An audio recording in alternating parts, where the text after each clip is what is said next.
If you want to learn a traditional kettlebell clean, the dead clean is an excellent place to start. Remember, with the traditional kettlebell clean, it initiates with a swing. So the kettlebell is moving away from our body. We have to figure out how to manage a kettlebell that's moving away from us. We have to pull it back into us.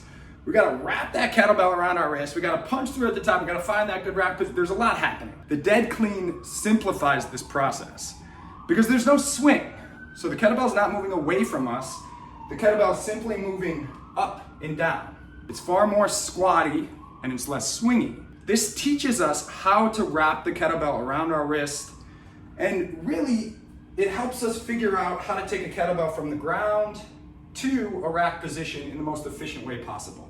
A lot of these mechanics carry over to a traditional kettlebell clean. We're just taking the swing pendulum aspect out of the equation. 3 major cues to keep in mind with the dead clean. Number 1, zipping up your jacket. You want to keep the kettlebell relatively close to your center line, almost like zip. Come on.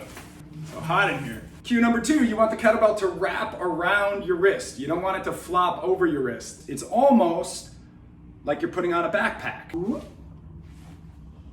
Ooh. When it wraps around your wrist, not only does it feel better, it's also a more efficient path for the kettlebell. Cue number 3, little punch at the top. You're driving your hand through the horns, finding that nice clean rack position. So zip, wrap, punch.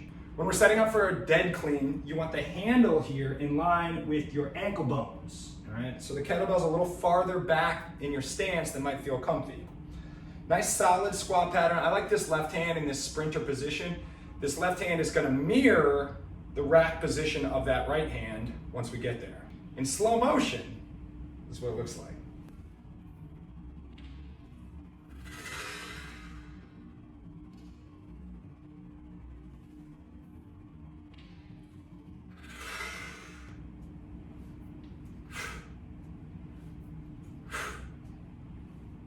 Zip, wrap, punch. Once you own a dead clean and you own a single arm swing, you can start to marry the two together, and voila, you've got a traditional kettlebell clean. I appreciate you watching. Throw me a like if you enjoyed the video, subscribe, and all that jazz. Also, I'm teaching live kettlebell classes every week. Come check out the schedule. Let's hang out. In the meantime, love and muscles. I'll see you soon.